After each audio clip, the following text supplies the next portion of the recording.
The Galactic Council didn't realize who they insulted. The letter said Ava Reed had 3 minutes to speak. Not 5, not 10, 3. And it was written at the bottom of the agenda below a recess break and a vote on decorative flags for the Council's new East Wing. That was how much Earth mattered to them, less than flags. Ava folded the letter, put it in her jacket pocket, and walked into the Grand Hall anyway. The hall was enormous. It had been built by the Tyrant Empire 400 years ago, designed specifically to make visitors feel small. The ceilings were so high that the upper tiers were lost in shadow. The walls were black metallic panels that absorbed sound. The seats curved upward in rings, each ring higher than the one before, and every ring was filled with delegates from species that had been traveling the stars before humans had figured out iron. Ava walked to the center floor alone. She was 34 years old. She had grown up in a small city in northern Canada where winters lasted 8 months and the internet was slow. She had studied diplomatic relations, worked 12 years in Earth's Foreign Office, and been assigned to this post 6 months ago because her supervisor said she had the right kind of patience for thankless work. She carried a folder with printed documents because she had learned that aliens trusted paper more than screens in formal settings. Small detail. She remembered things like that. The session was already running behind. When her turn came, the council speaker, a tyrant named Drath, did not look up from his desk. He simply said her name with the tone of someone reading a grocery list. Ava introduced herself. She introduced Earth. She began speaking about the Volkai, a small four-armed species from a dim star system near the edge of council space. The Volkai had recently lost access to a water processing treaty because a larger species had bought out the distribution rights. They were not starving yet, but they would be in 2 years. Ava had the numbers. She had the maps. She had a proposed solution that cost the council almost nothing. She got 90 seconds in before Drath stopped her. He did not raise his voice. He did not need to. The hall had very good acoustics and he had spent 40 years using them. He said Earth was a provisional member of the council. He said provisional members could observe and request. They could not propose. He said the Volkai situation was being handled through proper channels and did not require input from a species that had been in space for, as he put it, barely a generation. He said it with a small smile, the kind that was worse than an insult because it was so comfortable, so practiced. Like he had said it 100 times and never been wrong. Someone in the upper rings laughed. Ava did not look up to find out who. She closed her folder. She looked at Drath directly. He was large even by Tyrant standards, gray-green scaled skin, flat wide head, the kind of physical presence built to occupy space. He was already looking back down at his desk. She said quietly but clearly that she would remember this day. He did not respond. The session moved on. A vote was held about the flags. The flags passed unanimously. Ava walked out of the hall into the long corridor beyond it. The corridor had windows that looked out into open space. She stood there for a moment and looked at the stars. Not dramatically. She just stood there the way someone stands when they are thinking through a list and checking things off one by one. Then she went back to the small human diplomatic shuttle docked at the station's outer ring. It was not a grand ship. It had 6 rooms, a narrow kitchen, 2 bunks, and a communications array that was 3 years out of date because the budget for Earth's diplomatic division was modest. The coffee machine worked, which Ava had once told her supervisor was the only specification she required. She sat at her desk. She opened her communications terminal. She thought for a while before she typed. The message she sent to Earth Command was short. She had a habit of short messages. Long messages, she believed, were for people who were not sure what they wanted to say. The subject line read, "They gave us permission." The body of the message said only this: the Council formally dismissed Earth standing today in session on record in front of 42 member species. The Volkai were humiliated alongside us. I am ready to proceed if Director Wen agrees. We have been patient. I think we have been patient long enough. Please advise. She sent it. Then she made coffee and sat looking out the small viewport at the stars. The council station was enormous and lit and busy. Ships came and went. Delegates moved through docking rings on their own schedules and their own errands. Nobody was watching the small human shuttle. Nobody was thinking about it. That was, Ava had always believed, the most useful thing about being underestimated. You got to do your work without anyone watching. She drank her coffee, she waited. The reply from Director Wen came 4 hours later. It was even shorter than her message. It said only, proceed. Well done, Ava, let's get to work. She read it once, set the terminal to standby and went to sleep. Outside, the stars did not move. The council station spun slowly on its axis, lights on in every wing, flags being prepared for the East Corridor, 42 species going about their evening as if nothing had changed. Nothing had, yet there was a joke that went around Earth's Strategic Relations Office for years. It went like this. The Galactic Council thought humanity's greatest weakness was that humans cared too much about things that did not matter. The punchline was that the Council was right. Humans did care about things that did not matter. They cared about small species nobody else noticed. They cared about water rights on dim, cold planets. They cared about whether a four-armed people 300 light-years away would eat next winter. The Council never understood that this was not a weakness. It was a method. Director Wen had started building the method 61 years ago, before he was director, before he was anything, when he was a junior analyst reading reports about species the Council had written off as too small to bother with. He had a habit of reading everything, including the things no one assigned him. He read about the Volkai and their water. He read about the SETI, who had mineral deposits no one wanted because they were too far out. He read about the Drell, who had no military and no resources of value but who had mapped more star systems in their region than any other species. Nobody cared. Wen filed notes. Years passed. Wen rose through the office not by being impressive in meetings, but by being the person who already knew the answer before the question was asked. He became director. He kept reading. By the time Ava Reed was assigned to the council posting, Earth had quiet agreements with 42 species. The council did not know about them because the agreements were boring. They were about seeds and water filtration and medical training and shipping schedules. No weapons. No defense pacts, nothing that looked like politics, just neighbors helping neighbors. But the SETI's minerals now moved through Earth-managed shipping lanes. The Drell's star maps had been quietly shared with Earth's navigation teams, giving human ships routes nobody else used. The Volkai's agricultural output had been quietly subsidized by an Earth-linked grain program for 4 years. None of it was secret. All of it was public record. Nobody had looked. Wen was sitting at his desk on Earth's orbital coordination station when Ava's message came in. He read it once. He sat with it for a moment the way he sat with most things, not rushing, letting it settle. Then he typed his reply and sent it. After that he called 3 people. The first was a trade coordinator named Davy, who managed Earth's shipping agreements with the outer species. Wen told Davy to begin a quiet review of all active routes touching Tyrant-aligned systems. Not a shutdown. A review. The kind of review that takes a long time and requires a lot of documentation. The second call was to a woman named Instructor Hala, who ran Earth's cross-species medical training program. She had teams embedded with 11 different species teaching emergency care techniques that local healers had never seen before. Wen asked her how her teams were doing and whether any of them needed reassignment. She said she would look into it. The third call was to the Volkai. That conversation was longer.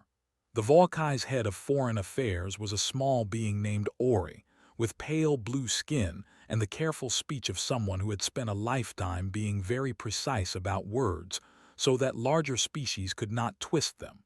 Ori had been at the council session.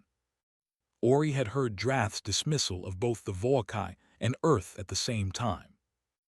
Wen did not have to say much. He just asked Ori if the Volkai would be interested in renegotiating their loyalty agreement with the Council, not canceling it, renegotiating, within their legal rights as a member species, with Earth present as a witness and a co-signatory on any new terms. Ori was quiet for a long time. Then Ori said yes. That was the first domino. Wen noted it in his log simply as step 1, same as he had labeled 100 other steps over the past 60 years. He did not celebrate. He made himself a meal and ate it at his desk. What the Council saw over the following 3 weeks was a slow fog of minor bureaucratic delays across systems they had never paid close attention to. Shipping audits, medical team schedules, agricultural reports awaiting secondary review. Nothing alarming, nothing that looked connected. The kind of friction that happened in large systems all the time. What was actually happening was that 42 species were each making small choices, freely within their rights, to slow their dealings with the Council just slightly while they waited to see what Earth was going to do next.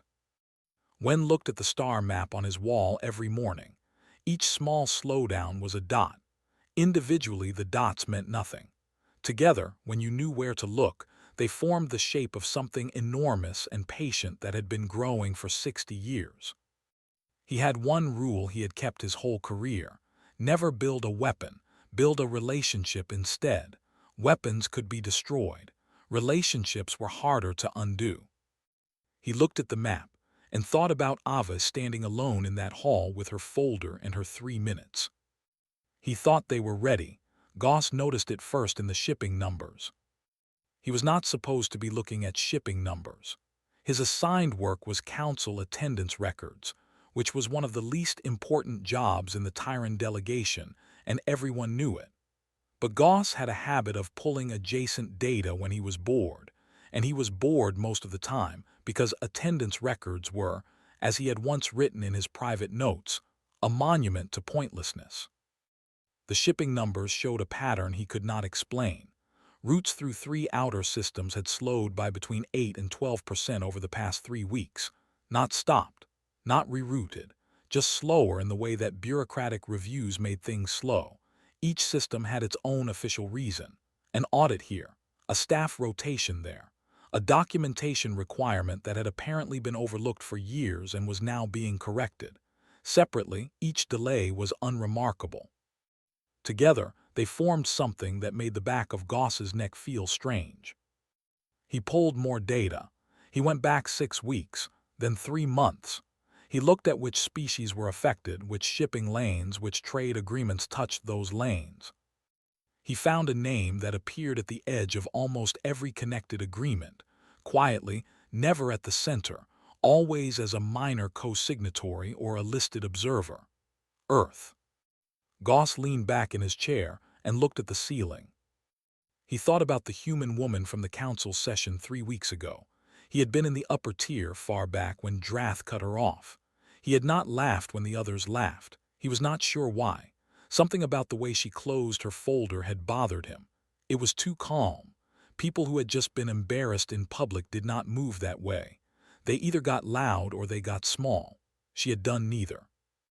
She had simply closed the folder like someone who had just been handed the last piece of a puzzle, and now knew exactly what the picture looked like. He wrote a report. He addressed it to Drath's senior aide, a tyrant named Vel, who was efficient and thorough and generally trusted by the delegation. Goss outlined the shipping pattern, the Earth connection, and his concern that the delays might be coordinated. He did not claim certainty. He said he thought it was worth looking into. Vel sent back a reply the next day. It said, "Noted, the outer systems frequently experience administrative delays. No action required at this time." Goss read it twice. He saved it.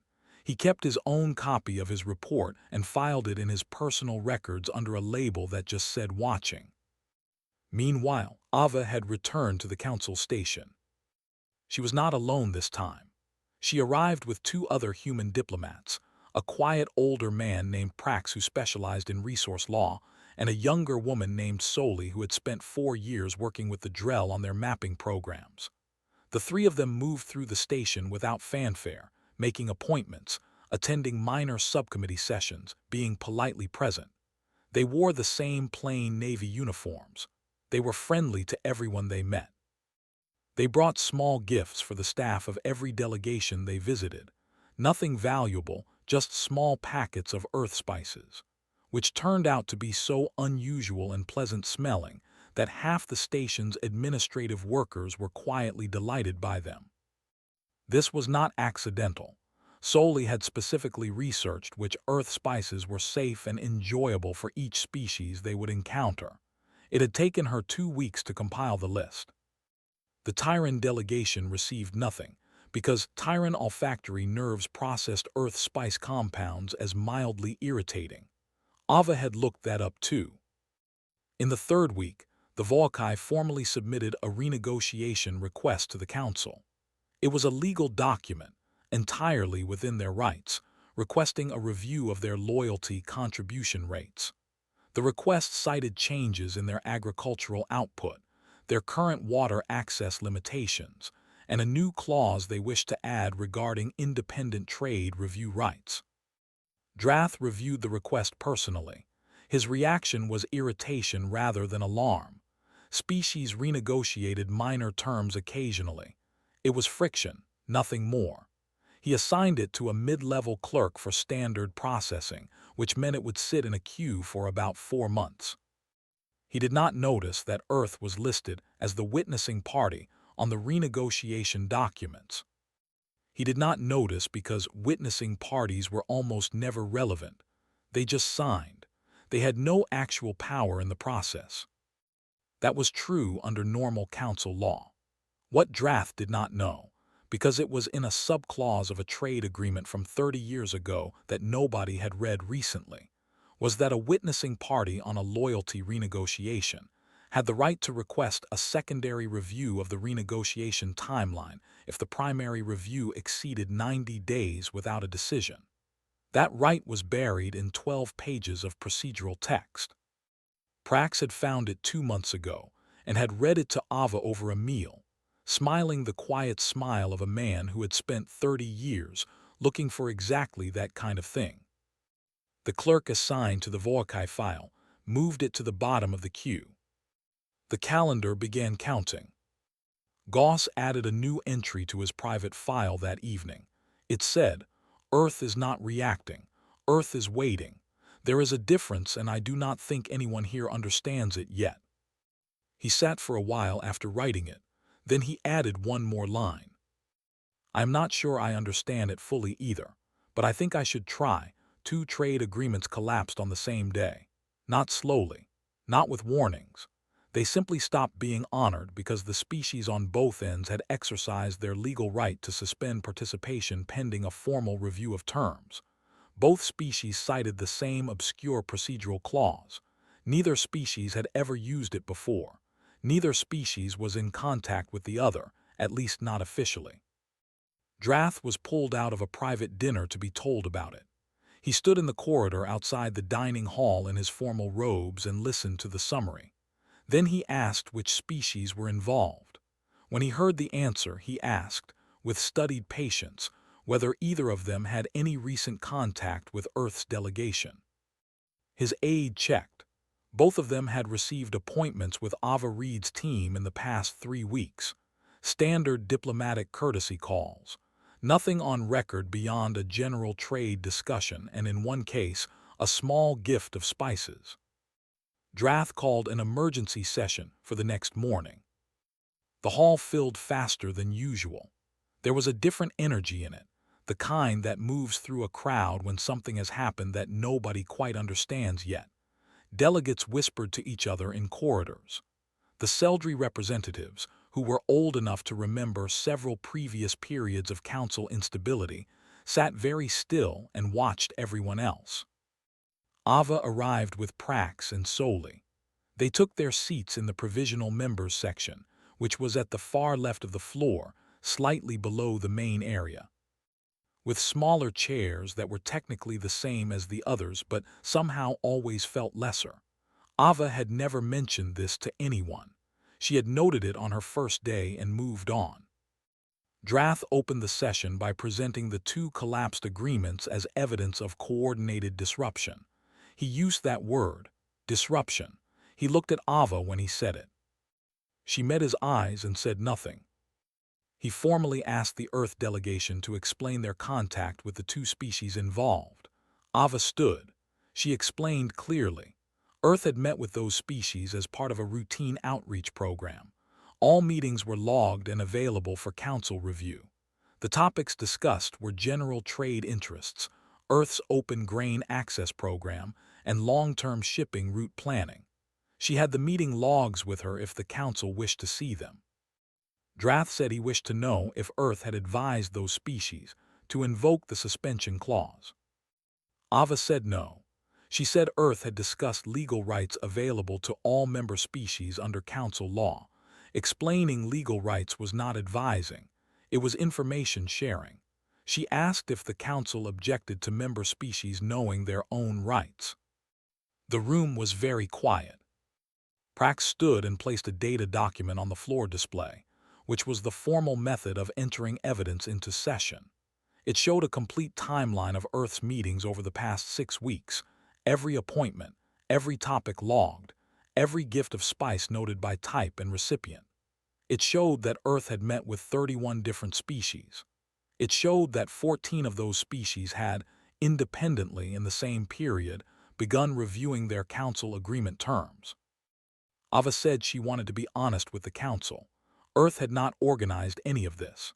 What Earth had done was spend 6 weeks visiting neighbors, asking how they were doing and listening.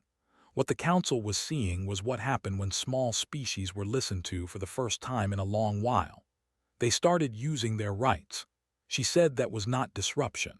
She said that was the council's own system working exactly as it was designed to work, just not in the direction the council was used to. Drath said Earth was playing a political game. Ava said Earth was doing diplomacy. She asked if there was a difference.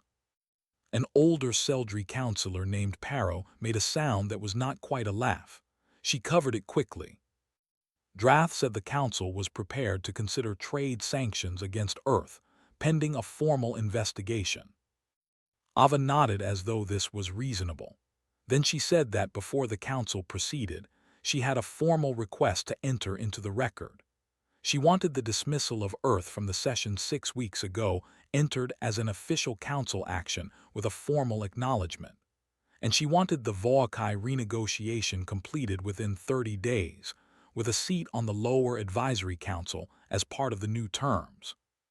Drath said no to both. Ava thanked him for his time. She gathered her folder. She gestured to Prax and Soli, and all three of them walked out, unhurried, the same way she had walked out 6 weeks ago.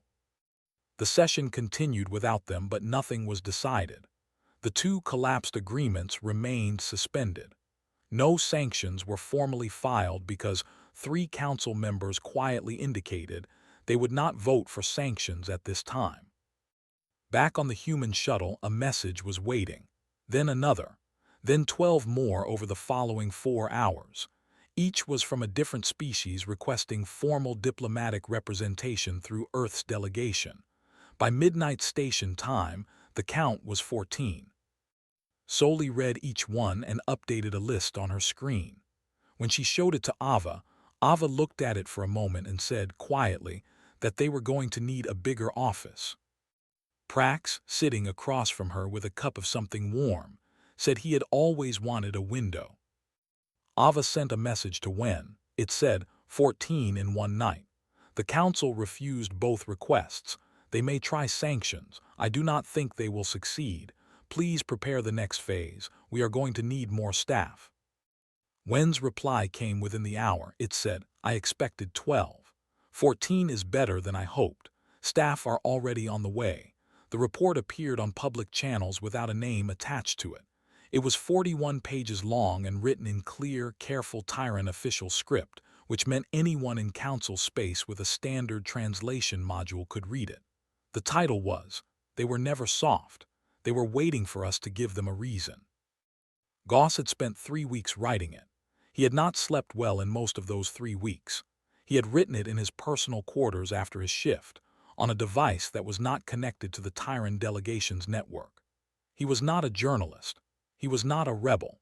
He was a junior analyst who had spent the past 6 weeks watching a pattern that no one else in his delegation seemed interested in seeing, and he had come to believe that the pattern was important enough to put into words. The report traced 60 years of quiet Earth activity. It showed the grain programs and the medical teams and the navigation sharing and the shipping agreements. It showed the meeting logs Ava had entered into the council record, which were public, and connected them to the timeline of species that had begun reviewing their agreements. It did not claim Earth had done anything illegal. It did not claim Earth was an enemy. What it said, plainly and without drama, was that humanity had been present and useful and consistent for 6 decades, while the rest of the galaxy looked elsewhere, and that the result was a web of genuine relationships that could not be undone with a trade sanction or a formal complaint. The last section was the one that spread furthest. It said, "A species that is young does not do this. A species that is soft does not do this. What they did requires patience that most civilizations lose after their first war. They had no war. They just kept showing up. And now they are here, and what they have built is not an army. It is something the Council does not have a category for. It is trust." By the 3rd day, the report had been translated into 19 languages. Goss did not know this because he had gone to work as usual, sat at his desk, and done his attendance records. No one came to question him. No one knew it was him. He thought perhaps no one would ever know. He was partly right. The Tyrant delegation never formally identified him, but 3 other junior analysts in 3 other delegations sent him private messages within the week, not by name, but addressed to whoever wrote the report, routed through a channel that was technically anonymous. All 3 said the same thing in different words. They said they had seen the pattern too and had not known how to say it. The Council's response to the report was officially to call it speculation and misinformation. Unofficially, Drath's senior staff spent 4 days trying to find a legal basis to challenge it and found none, because every fact in it was sourced from public council records. The Tyrant Empire reached out to 2 other major powers about forming a coalition to formally sanction Earth. The first, a species called the Marin, said they would consider it. The second, a species called the Rothek, said they were currently reviewing their own shipping agreements and would not be available for coalition discussions at this time. The Marin, without a partner, quietly withdrew their consideration. Ava, on the station, did not comment on the report publicly. When a journalist from a council media service asked if Earth had anything to do with it, she said Earth believed in freedom of information and thought the council's own public records were an excellent resource for anyone curious about galactic history. The journalist asked if she was pleased by the report's spread. Ava said she was pleased anytime people read carefully. The journalist did not quite know what to do with that answer and moved on. What was actually happening below all the public activity was a shift in how small species across council space were talking to each other, not through official channels, through the informal networks that always exist between people who have been in the same waiting rooms and the same low-priority queues for long enough. Beings who worked in minor delegations, who managed small agricultural contracts, who ran medical supply routes. They were talking about what the Voakai had done. They were asking questions like, can we renegotiate too? What clause did they use? Who do we contact at Earth's office? Earth's office had expanded. Wen had sent 6 more staff to the council station, along with 2 additional communications specialists and a cargo loader full of office equipment. The new space was 3 rooms down from the old shuttle dock. Proper rooms with desks and windows. Prax had his window. He had mentioned this to Ava with great satisfaction. They were receiving between 30 and 50 inquiries per day from species asking about legal rights, trade options, and how Earth's open agreements worked. Soli and two new staff handled the incoming contacts. Ava met personally with the ones that required a senior representative. On Earth, Wynn sat at his desk and looked at the star map. It had more connections on it now than ever before. Not lines of force, lines of conversation. He had spent 60 years drawing lines of conversation across the galaxy because he believed that was what lasted. Wars ended. Borders moved. But if you had been the species that helped someone's children learn to read, or shared a navigation route in a dangerous season, or made sure the water kept running on a cold planet that stayed. He received one message that week that he read more than once. It came from a species no one in his office recognized, from a system on the far outer rim. It said only, "We have been watching for 30 years. We think we are ready to talk. Are you available?" Wen wrote back, "We are always available." He added their system to the map. 6 months after the day Drath had smiled and cut her off mid-sentence, Ava Reed walked back into the grand hall. She was not at the back this time. She was not in the provisional members section with the smaller chairs. She was at the floor center where the full delegation representatives stood because Earth was no longer a provisional member. The Open Accord, which was what the coalition of 51 species had chosen to call itself, had formal standing. They had submitted the paperwork 8 days ago. It had been processed with unusual speed, possibly because the clerk assigned to it had quietly asked solely which spice blend was best for headaches, and had been given a small packet along with the filing. 51 species.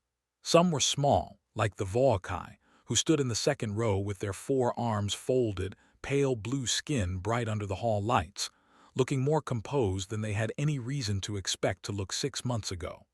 Some were mid-sized species who had been council members for decades and had simply, quietly, decided that the Open Accord's terms suited them better than what they currently had. 2 of them had never been in the Grand Hall before because their previous standing had not entitled them to floor access. Ava stood with Prax on her left and Soli on her right.